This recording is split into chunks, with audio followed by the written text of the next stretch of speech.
We have our panel of experts in front of us now, and we are so delighted to have them. We're going to just go down the line and have you introduce yourself and tell us what you do at your company. Okay, thank you, Dee. My name is Tony Crawford. I'm a senior financial advisor with the Principal Financial Group. I specialize in working with small and mid-sized business owners and providing employee benefits and business solutions. But now, before I go into that, I want to just give you a little bit of background about the Principal, because as I walked around the room and met different people this morning, I've learned that some people aren't quite familiar with the company.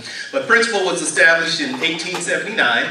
Has over $300 billion in client assets under management. We have operations in 14 countries around the world, and some of the highest ratings in the industry for financial strength. As a matter of fact, during the recent economic downturn, when many companies were borrowing money from the federal government and receiving TARP types of fundings, Principal did not ask for nor receive any bailout funds. So that's just an indication of how financially solid the company is. I'm Tanya Woodbury. I work at Wells Fargo. Wachovia Wells Fargo Company for those still in North Carolina, but I sit on the corporate side of Wells Fargo. I work on a team called Corporate Supply Diversity, and we're responsible for making sure that minority and women-owned businesses are part of the procurement process. We advocate and encourage our line of business managers to include them as far as searching for individuals that can provide services or supplies that we need at the bank. On that team, I'm responsible for a lot of our outreach activities, our marketing and our communications, and also sponsorships and events management. And my name is Dan Eads. I'm a senior procurement officer for the Charlotte Area Transit System, and as well as making sure that the transit system has all our operating supplies and all that. Much like you do, we also encourage small business and disadvantaged business enterprise participation through our outreach opportunities and our procurement contracting opportunities. Hi, I'm Robin Hamilton. I serve as the president and CEO of the Carolinas Minority Supplier Development Council. We are actually the certifying body for major corporations and buying entities throughout the throughout the world now. We have over about 3,500 major corporations. So everything from Starbucks in Seattle to obviously my Wells Fargos, etc., that are here locally. We identify minority-owned companies for them to enter into their corporate supply chain process. With our outreach programs, we encourage, like I said, participation. We do this both. The city has a small business opportunity program. We have representatives within CATS who also assist small and disadvantaged business enterprises. And we've had a lot of success, particularly in the past year, with some large contracts for some small businesses.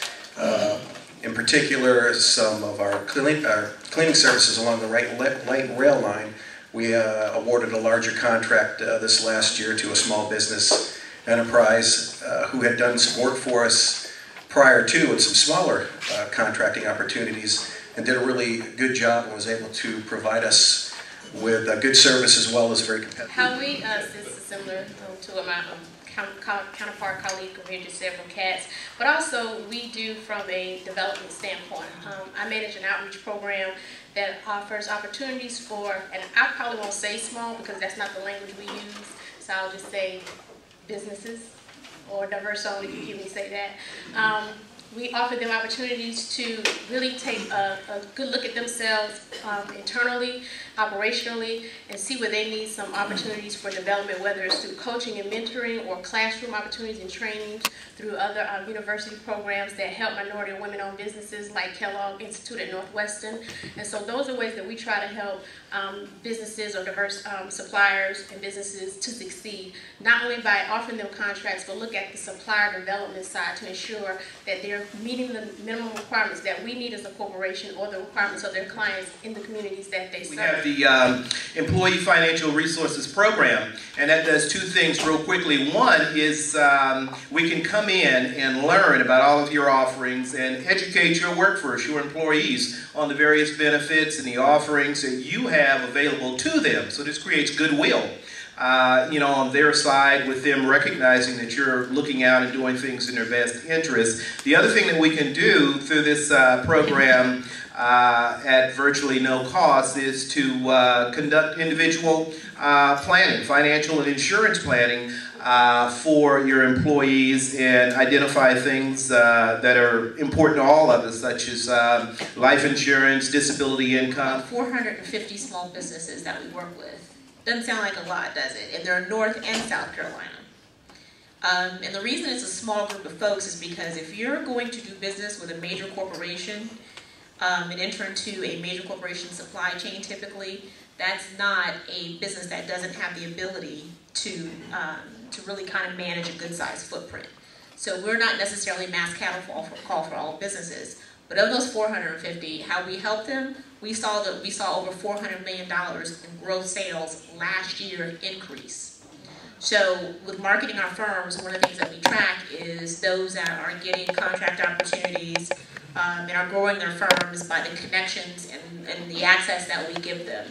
So how we help firms is not only do we just certify your company, which is simply taking you through a process to ensure and do the due diligence that you're 51% owned, operated, and controlled.